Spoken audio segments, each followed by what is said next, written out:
விஜய் திருப்பி தனித்து விடப்பட்டார். விஜய்க்கும் மனசில் இப்படியா போகலாமா அப்படி போகலாமான்ற ஒரு எண்ணம். அந்த பக்கம் வந்து பிஜேபிக்கு வந்து விஜய் மட்டும் வந்துட்டார்னா ஸ்வீப்பு. விஜய்க்கு 15ன்னு வச்சுக்கோங்க மினிமம், 15. பாரதிய ஜனதாவுக்கு ஒரு 15, 30. அதிமுக 25னே வச்சுக்கோங்க, 55 ஆட்சி. திமுக காலி. அந்த கால்குலேஷன் பிஜேபி போடுது. சரி.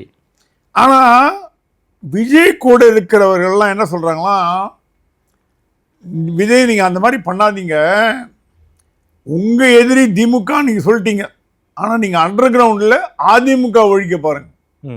ஒழிக்க பார்த்தீங்கன்னா நாளைக்கு தட் இஸ் அவர் கூட இருக்கும் திராவிட சித்தாந்தம் உள்ளவர்கள், சிறுபான்மையினர், கிறிஸ்தவ மிஷனரி குரூப்பு, இவங்கெல்லாம் என்ன சொல்கிறாங்களா, நீங்கள் அதிமுக ஒழிச்சிட்டிங்கன்னா நீங்களும் திமுக டேரெக்டாக வந்துடுவீங்க, எதிரெதிராக வந்துடுவீங்க.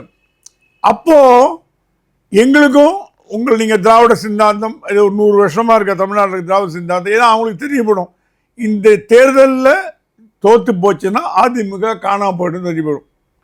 அப்போ வந்து பாஜக அந்த இடத்துல வந்துடுதுன்னா கதை கந்தல்.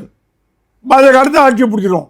சரி, இவங்களோட திட்டங்கள் 100 வருடம் திராவிடம் சொன்னதெல்லாம் எகிரி போயிடும்.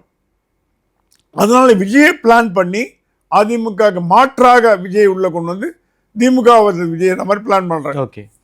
ஆனால் அவருக்கு தெரிஞ்ச நெருக்கமான அட்வைசர்ஸ், ஐஏஎஸ் ஆஃபீஸர் சொன்னது என்னென்னா, விஜய் உங்களால் திமுகவை தனியாக எதிர்க்க முடியாது, மாபெரும் சக்தி அது, இப்போவே வேலை காட்ட ஆரம்பிச்சிட்டாங்க, நீங்கள் தளர்ந்து போயிட்டீங்க, இதை விட 100 மடங்கு அட்டாக் AK-47 வரும், அணுகுண்டு வரும், நாளைக்கு டிஎம்கே ஆட்சிக்கு வந்துடுத்து கதை கந்தல்.